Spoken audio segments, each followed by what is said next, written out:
इस कार्यक्रम के पुण्यार्जक हैं पूज्य पिताजी स्वर्गीय सेठ श्री नत्थीलाल जी जायसवाल एवं माता श्री स्वर्गीय श्रीमती सरस्वती जैन जायसवाल की पुण्य स्मृति में श्री मनोज श्रीमती नेहा प्रज्ञम एवं राशि, श्री आशीष श्रीमती रोजी अर्चिषा थनीशा एवं परी जैन, संत शिरोमणि आचार्य श्री विद्यासागर जी महाराज गुरु भक्त समस्त जायसवाल परिवार इंदिरा विहार कोटा राजस्थान।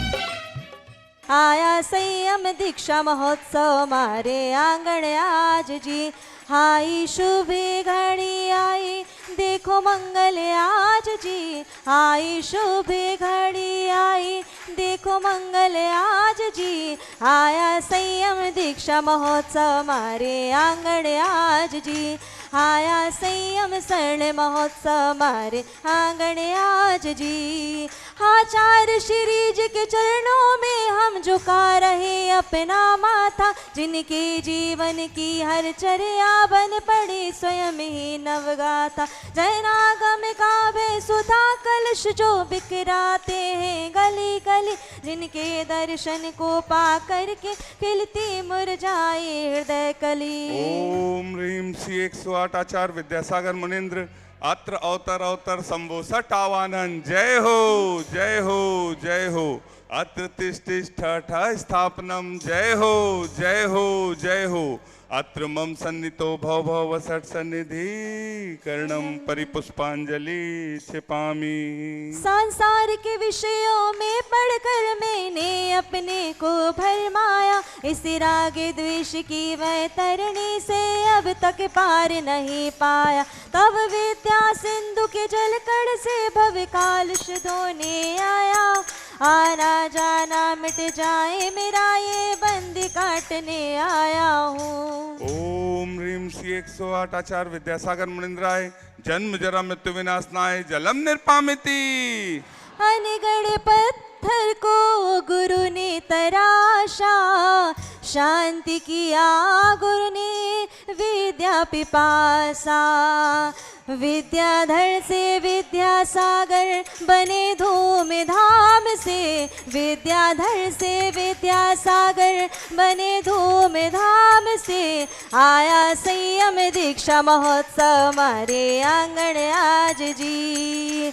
क्रोधी अनल में जल जल कर अपना सर्वस्व लुटाया है, निज शांत स्वरूप न जान सका जीवन भरे से भुलाया है, चंदन सम शीतलता पाने अब शरण आपकी आया हूँ, संसार ताप मिट जाए मेरा चंदन बंधन को लाया हूँ। ओम ह्रीं श्री 108 आचार्य विद्यासागर मुनीन्द्राय संसार ताप विनाशनाय चंदनम निर्पामिति। स्वाहा। क्रोधी अनल में जल जल कर अपना सर्वस्व लुटा, जड़ को ना मैंने जड़ समझा नहीं, अक्षय निधि को पहचाना, अपने पद मुझको मिल जावे, तब ज्ञान अरुण की किरणों से मम हृदय कमल भी खिल जावे।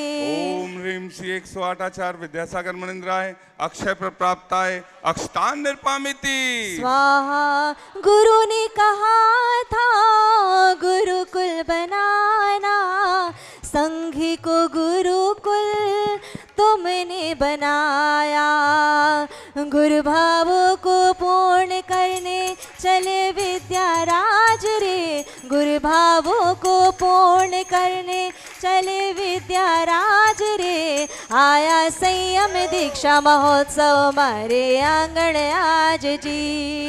इन विषय भोग की मदिरा पी में बना सदा से मत वाला, तृष्णा को तृप्ति करे जितनी उतनी बढ़ती इच्छा ज्वाला, में काम भाव विध्वंस हेत मन सुमन चढ़ाने आया हूँ, यह मदन विजेता बन न सके ये भाव हृदय में लाया हूँ। ओम ह्रीं श्री 108 आचार्य विद्यासागर मुनीन्द्राय कामबाण विध्वंसनाय पुष्पम निर्पामिति। स्वाहा। इस क्षुधा रोग की व्यथा कथा भव भव में कहता आया हूँ, अति भक्ष्य भक्षी भकी फिर भी मन तृप्ति नहीं कर पाया, नैवेद्य समर्पित करके मैं तृष्णा की भूख मिटाऊंगा, अब और अधिक ना भटक सकूं, यह अर्पण बोध जगाऊंगा। ओम ह्रीम श्री 108 आचार्य विद्यासागर मनिंद्राय क्षुधा रोग विनाशनाय नैवेद्यम निर्पामिति। स्वाहा। मोहांधकार से व्याकुल हो निज को नहीं मैंने पहचाना, मेरा आगे द्वेष में लिप्त रहा, इस हाथ रहा बस पछताना। ये दीप समर्पित है मुनिवर, मेरा तम दूर भगा देना, तुम ज्ञान दीप की बाती से मम अंतर दीप जला देना। ओम ह्रीम श्री 108 आचार्य विद्यासागर मनिंद्राय महामोहांधकार विनाशनाय दीपम निर्पामिति। स्वाहा। साधना में रहते गुरु ऐसे ही दिखते, पंचमी काल में महावीर लगते। कलयुग में सतयुग का नजारा दिया गुरु आपने, कलयुग में सतयुग का नजारा दिया गुरु आपने। आया संयम दीक्षा महोत्सव हमारे आंगन आज जी, इन्हें अशुभ कर्म ने घेरा है, मैंने अब तक यह माना था, बस पाप कर्म तज पुण्य कर्म को चाह रहा अपनाना था। शुभ अशुभ कर्म सब रिपुतल है, इन्हें चलाने आया हूँ, इसलिए गुरु जी के चरणों में अब धूप चढ़ाने आया हूँ। ओम ह्रीम श्री 108 आचार्य विद्यासागर मनिंद्राय अष्टकम दहनाय धूपम निर्पामिति। भोगों को इतना भोगा कि खुद को ही भोग बना डाला, साधे और साधक का अंतर मैंने आज मिटा डाला। मैं चिदानंद में लीन रहूं, पूजा का यह फल पाना है, पाना था जिसके द्वारा वह मिल बैठा मुझे ठिकाना है। भक्ति का थाल गुरुवर हमने सजाया, मन वचन से ध्यान लगाया। चंद्रगिरी धन्य हुई है गुरु तेरे नाम से, चंद्रगिरी धन्य हुई है गुरुवर तेरे नाम से। आया संयम दीक्षा महोत्सव हमारे आंगन आज जी। ओम ह्रीम श्री 108 आचार्य विद्यासागर मनिंद्राय महामोक्ष फल प्राप्ताय फलम निर्पामिति। जग के वैभव को पाकर के निश दिन कैसाल मस्त रहा, चारों गतियों की ठोकर को खाने में ही अभ्यस्त रहा। मैं हूँ स्वतंत्र ज्ञाता दृष्टा, मेरा पर से क्या नाता है, कैसे अनर्घ पद पा जाऊं, ये अरुण भावना भाता हूँ। भावों की निर्मल सरता में अब गान करने आया हूँ, सबका सारा दुख दर्द हरो, यही अर्घ भेटने लाया हूँ। हे तपो मूर्ति है आराधक है योगीश्वर है महासन, है अरुण कामना देख सके युग युग तक यहाँ। गुरु को देखो गुरु को सुन लो, गुरु को ही भज लो, गुरु को ही भज लो।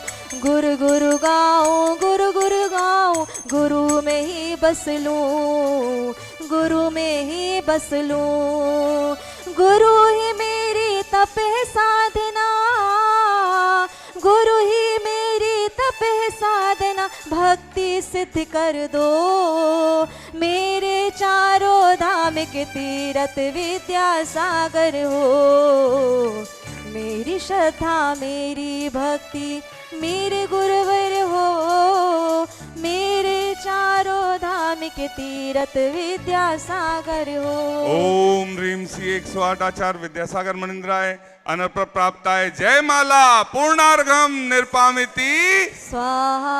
नमोस्तु भगवन नमोस्तु। चंदा प्रभु भगवान की जय, कुंडलपुर के बड़े बाबा की जय, गुरु नाम गुरु आचार्य ज्ञान सागर जी महाराज की, मूक माटी रचयिता आचार्य परमेश्वरी गुरुदेव की, आज के 56वें मुनि दीक्षा दिवस महोत्सव की, पूज्य मुनि श्री चंद्रप्रभु सागर जी व निरामय सागर जी महाराज की।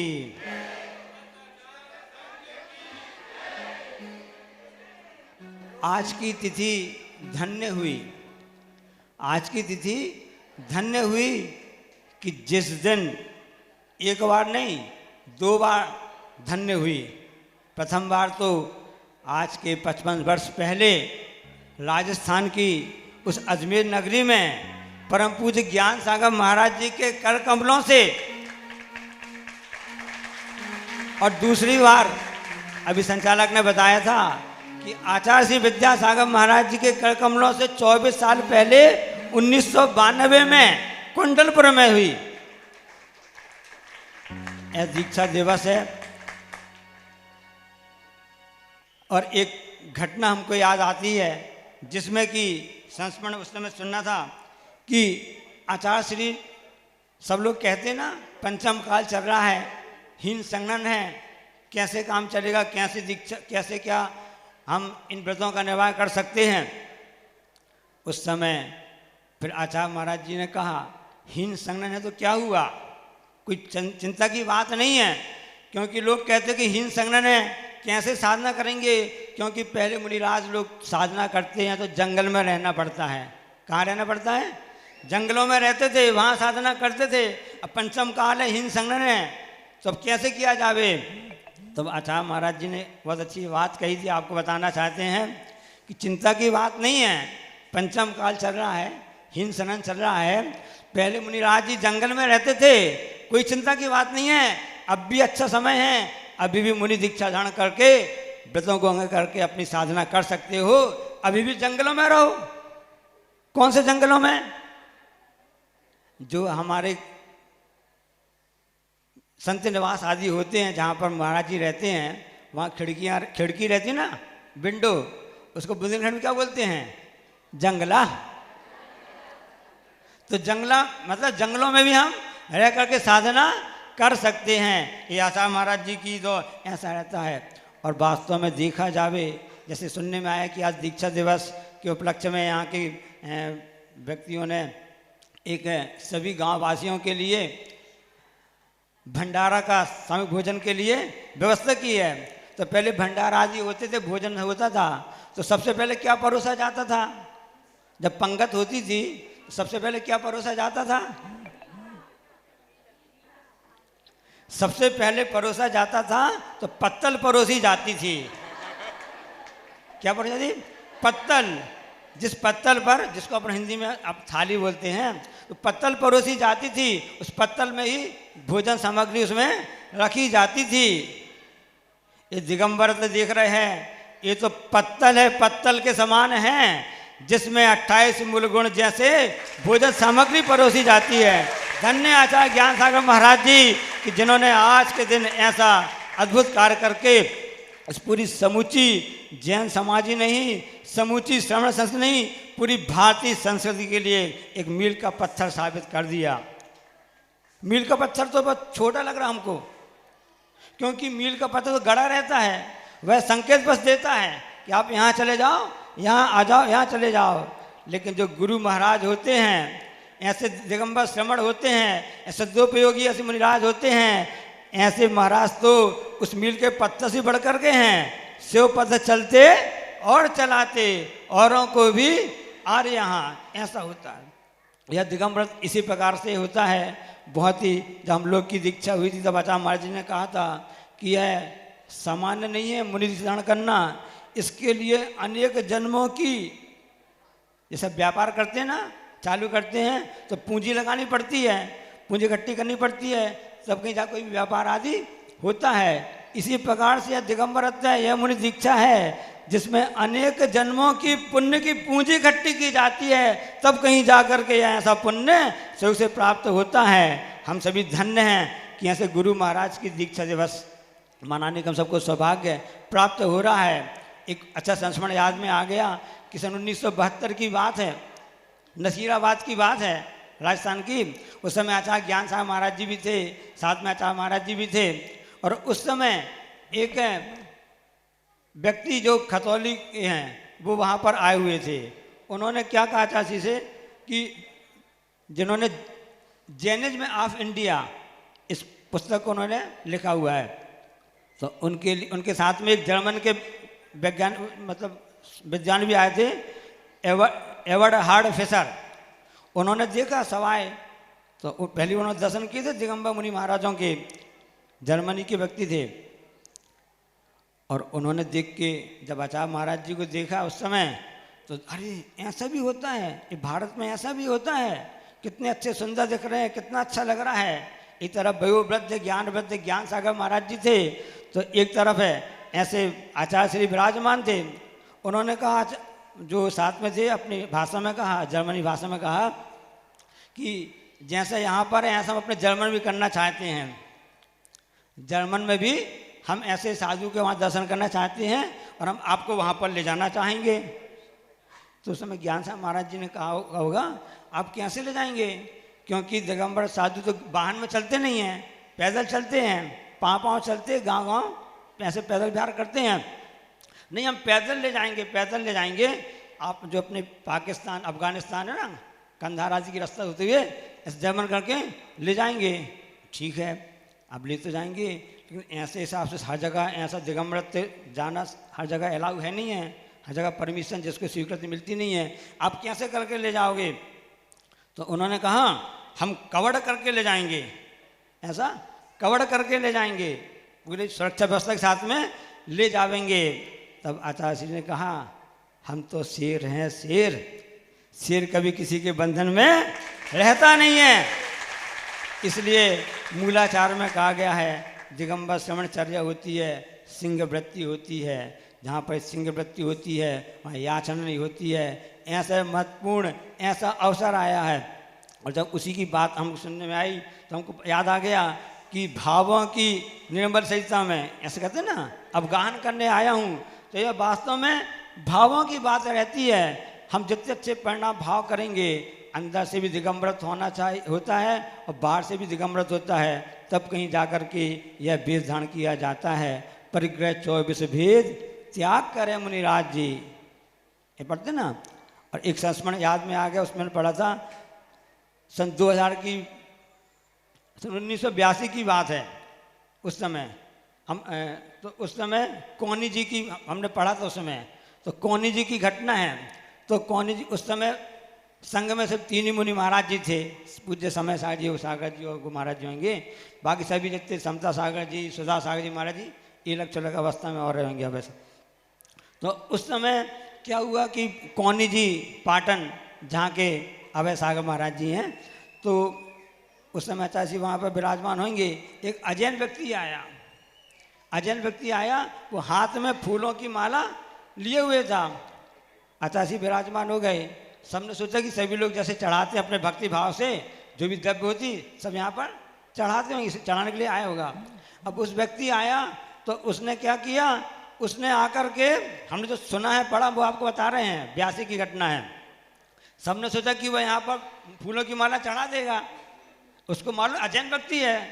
वो सीधे आकर के उसने गले में, अब जो जितने भी व्यवस्थक थे उस समय, जो हुकुमचंद जी सांधेलिया जी हैं जो पत्रकार वहाँ के पाटन के, उन्होंने एकदम से सब अलग किया और उस व्यक्ति को कहा, ऐसा नहीं करते हैं, ये आपने उपसर्ग कर दिया, ये आपने अच्छा नहीं किया। अब वो अजैन व्यक्ति था, वो भक्ति भाव से आया था, वो बेचारा वहाँ खड़ा होकर के चुपचाप वहाँ हो गया। आचार्य श्री ने देखा कि वो व्यक्ति खड़ा हुआ है और काफ़ी ऐसा हो रहा है। आचार्य महाराज कुछ नहीं बोले। बाद में उसको बुला के बोला, घबराने की बात नहीं है, तुम्हारे भाव तो अच्छे थे, जैसे आपने अभी चढ़ाया ना भावों की निर्मल सरिता में, अब गाहन करने आया हूँ।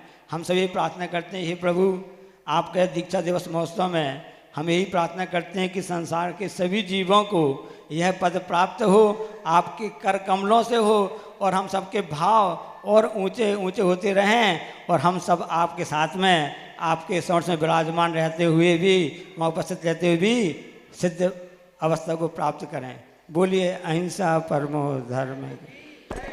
आचार्य परमेष्टि गुरुदेव श्री विद्यासागर जी महाराज की।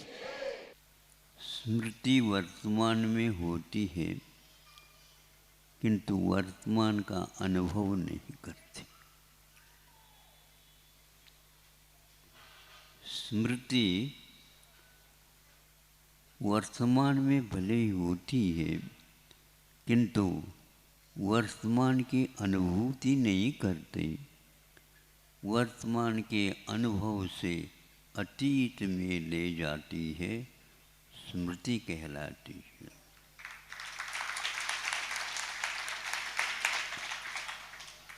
काल व्यतीत होता है, काल के निमित्त से परिणमन होता है। चुटकी बजाते बजाते ही यह काल चला जाता है,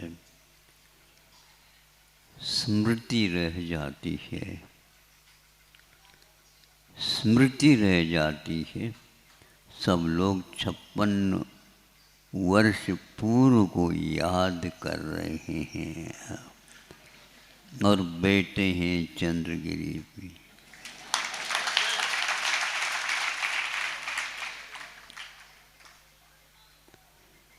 स्मृति करने के लिए तो कहा गया है। कुंद कुंद ने दीक्षा तिथि मनाने के लिए कहा, या दीक्षा तिथि याद करो। बार बार सोचने से ऐसा लगता है उन्होंने बहुत गहरी बात कही।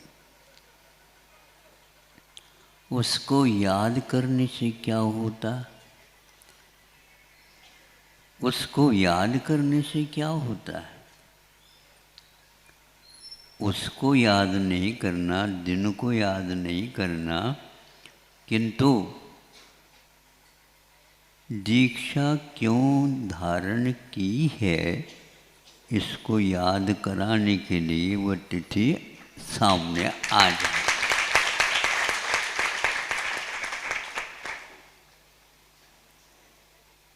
घर में प्रवेश करने की बात आती है, कहीं जा कर के लौट करके आने की बात आती है, किंतु दीक्षा लेने के उपरांत लौटने की बात नहीं आती है।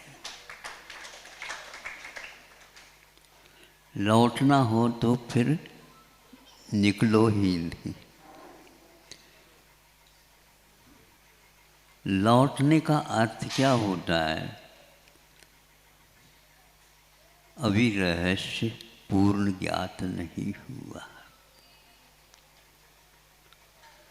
तो इसलिए दीक्षा, गुरु जी कहा करते थे, दीक्षा ली जाती है, दीक्षा दी नहीं जाती है। दीक्षा ली जाती है। जब लेने के लिए तैयार हो जाता है, हमारा आशीर्वाद है, दृढ़ता के साथ इसका पालन करो। तो दीक्षा दी जाती नहीं, दीक्षा ली जाती है और पद दिए जाते हैं यथा योग्यता। यह उनका कहना था कि दीक्षा लेने के उपरांत वह यथा योग्य उसका पालन करता जाए तो ही सार्थकता है, नहीं तो नहीं। इसलिए स्मृति तो रखो, किंतु वर्तमान का अनुभव करना भूलो नहीं। अनुभव हमेशा हमेशा वर्तमान में होता है, किंतु अतीत का कभी भी नहीं हो सकता।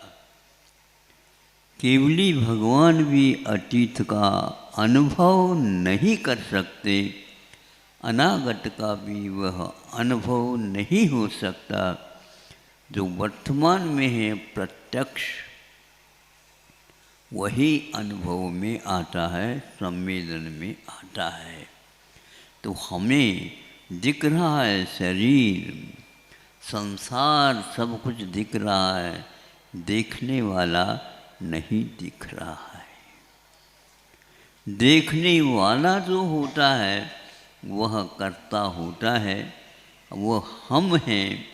हम दूसरे पदार्थ को देखते हैं तो स्मृति इधर उधर की आ जाती है, अनुभव छूट जाता है। इसलिए दीक्षा तिथि, दीक्षा दिन को याद करो का अर्थ दीक्षा ली क्यों थी, इसको याद करो अथवा याद हो जाए तो, नहीं तो एक घर में से दूसरे घर में आकर के बैठने के समान ही होगा। वो छोटा था, ये बड़ा हो गया। किंतु हमें याद रखना, इसलिए अब ये कब होता है तो इसके बारे में गुरु ने मुझे गुरु समय दिया। गुरु ने मुझे गुरु समय दिया लघु बनने के।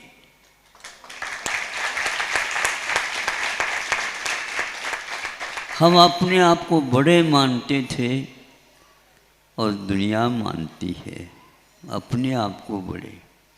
जो बड़े हुए हैं उनकी खोज करके उनको जानना बहुत महत्वपूर्ण है, जो वेदी के ऊपर विराजमान। उनके पास क्रोध मान माया लोभ नहीं है, इसलिए उनकी स्थापना हुई है। और जंगल में रहा करते थे मुनि महाराज, तो वहाँ पर कौन, बिंब भी नहीं और बिंब को स्थापित करने वाला भी नहीं, कोई भी नहीं। तो चूंकि बिंब को याद करने का अर्थ यह है जहाँ कहीं भी प्रत्यक्ष में विद्यमान है उनको हम नमस्कार करते हैं। 3 बार वंदना करते समय यही संकल्प लिया जाता है। तो गुरु ने मुझे गुरु समय दिया लघु बनने के लिए। उन्होंने पद दिया है, इसका निर्वाह करना। इसका निर्वाह यदि हो गया क्षमता के अनुसार, अवश्य ही तुम पुनः लघु बन जाओगे। साधु बने बिना सलेखना नहीं होती। जिस पद को लिया है वह कर्तव्य करने के लिए है, दायित्व का निर्वाह करना है। किंतु वह पद कब तक? जब तक चलते हैं तब तक ठीक है, चलाते हैं तो ठीक है। चलने में गति बिगड़ने लग जाए और चलाने में खींचना होने लग जाए। खींचना समझते हो? यदि उनको ले आओ, वो नहीं आता, खींच करके ले आओ। तो यहाँ पर खींचना तानी नहीं होना चाहिए। अपने अपनी उन्नति के लिए हमने ये पद, बहुत बड़ा पद स्वीकार किया है। किंतु जब इसको यथावत और आगे भी चलाना है तो योग की व्यक्ति को लेकर के उसके ऊपर यह दायित्व दिया जाता है। ये आगम है। यह हमेशा हमेशा याद रखने के लिए कहा कि वर्गीकरण काल का, उम्र का होना चाहिए। वर्गीकरण यदि नहीं होता है तो खींचा ताने हुए बिना नहीं रहते। और ऐसी स्थिति में न स्व का न पर का, किसी का भी उसमें विकास नहीं होता। कुछ तो होता होगा, होता तो है, लेकिन यथावत हम उसको जैसे चाहिए वैसे उसका निर्वाह होना चाहिए।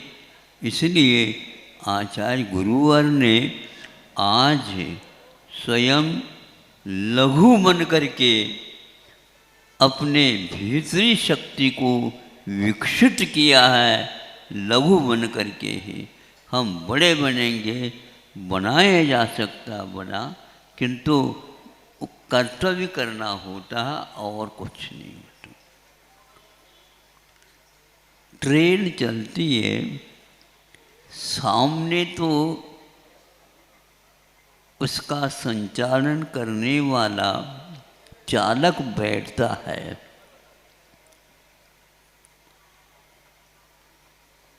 ये इस छोर में है, और पीछे की छोर में एक हाथ में लाल झंडा और एक हाथ में हरा हरा झंडा। हरी झंडी दिखी नहीं, गाड़ी चली, और हरी झंडी के स्थान पर लाल झंडी दिखी नहीं, ब्रेक लगा। यह वो कौन? गार्ड तो गार्ड होता है, चालक उसके संकेत से चलाता रहता है। इसीलिए उनका कहना तो यही था, अब आप गार्ड बनने योग्य नहीं, अब अपने काम करते जाओ। अवकाश प्राप्त जो होता है, जिसको बोलते हैं लोकाकाशे अवगाह, लोकाकाश में अवगाह होता है, तो इस लोकाकाश में रह करके इसका उपयोग करो। लघु बनने यह भूलो नहीं। समय आपका हो रहा है, एकाग्रता के साथ सुन रहे हैं आप, सुना हुआ सुन रहे हैं, देखा हुआ दिखाने का प्रयास किया जा रहा है, किंतु दिख नहीं रहा है। प्रभु से प्रार्थना करता हूँ कि स्मृति को बार बार लाने वाला अब खिसक जाए, ताकि मैं स्मृति का अर्थ दूसरा भी होता है, शास्त्र होता है, और उसको याद करो। उसमें भी वही है जो हमने बताया अभी, वो भी याद किया हुआ लिखा हुआ ही है। वह भी एक प्रकार से फलक है जिसके ऊपर लिखा हुआ है। जो हम संकेत को देखते हैं और संकेतित को फिर बाद में वहन कर लेते हैं या उसका पालन करते हैं। संकेत लिखा हुआ है यहाँ पर, उसको देख लिया, संकेत किसकी ओर है? इस रास्ते की ओर है, उस रास्ते की ओर नहीं। बस यह आगम कहलाता है। आगम वाक्य हमें मिले, और लघु बनने ये कभी भी हमें किसी को भी भूलना नहीं है। भगवान हम लघु से लघुतर लघुतम बने, इसका अर्थ बहुत रहस्यपूर्ण है। लघुतर लघुतम बने, लघु का अर्थ होता है छोटा, किंतु दूसरा अर्थ होता है लघु मैंने हल्का हल्का हल्का।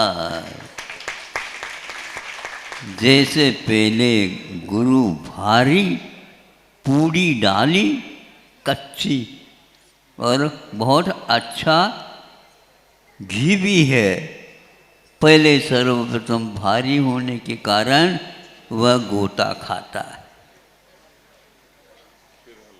कड़ाव में नीचे जा करके और बह रह जाता है।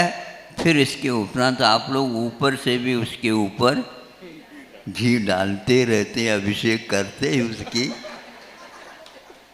फिर बाद में वह अपने आप ही ऊपर कैसा आ जाता हमें बता दो। वो तो कच्चा डाला गया था, नहीं समझे, पतला हुआ था, कुचला हुआ जैसा था। अब वह फूलता हुआ आ गया ऊपर। कब आया? हल्का जब बना, पानी पूरा जल गया। बस हमें भी गुरुजी ने इसी उद्देश्य को लेकर के पहले कच्ची पूड़ी को उसमें डाल दिया।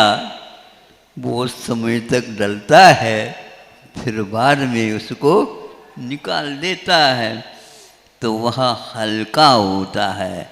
तो वह हल्का का अर्थ एक प्रकार से परिपक्व जिसको बोलते हैं। हल्का का अर्थ फुल्का है। हल्का और फुल्का, तो फुल्का का अर्थ क्या होता है? अच्छा लगता है। लेकिन फुल्का बनना चाहते हो तो हल्का बनो और कच्चेपन को छोड़ दो। अपरिपक्व दशा हमेशा हमेशा हमारे लिए जो बहुमूल्य वस्तु है उससे दूर रख लेती है। गुरु जी के वचनों के रहस्य समझना बहुत कठिन है, इसलिए हमें उन्होंने कम से कम कितना समय दिया तो वह अपने पूर्व कर्म के कारण ही। किंतु इन लोगों ने सुना या देखा या पढ़ा होगा, आज तक मुझे याद नहीं करता कि आज 56वां है। आप ही लोग याद करते रहो और हमें स्मृति दिलाते रहो। कर लिया, आपको भी करना है तो कर लो। तो इस प्रकार हमें हल्का होना है पूड़ी की भांति, किंतु उस कड़ाव में डला हुआ जो घी है उसको सहन करना पड़ेगा, तभी आप इस प्रकार के व्यंजन को प्राप्त कर सकते हैं। ज़्यादा न भूल करके इन दिनों में काफ़ी हम जैसे वर्षा थोड़ी थोड़ी हो रही है, इतना ही आज आपके सामने रखा है। जैसा आगे का होगा पता नहीं। आज तो भगवान ने हमें ये याद दिलाया कि गुरु जी ने भी इसी प्रकार का कार्य किया था। ये बहुत महत्वपूर्ण है। आचार्य पद को ग्रहण करके आचार्य पद का विमोचन यानी दूसरे के ऊपर दे करके अपने आप को कर्तव्य की ओर ले करके गए। वह संलेखना काल पुण्यतिथि मानी जाती है, उसको हम याद करते हैं बार बार। दीक्षा का तो हो चुकी है, लेकिन संलेखना के बारे में बहुत ही महत्वपूर्ण और बिल्कुल निर्विकार, और वह हल्का फुल्का हो जाता है। वही व्यक्ति अपने आप को याद कर सकता है, नहीं तो अपने को याद करना बहुत कठिन होता है।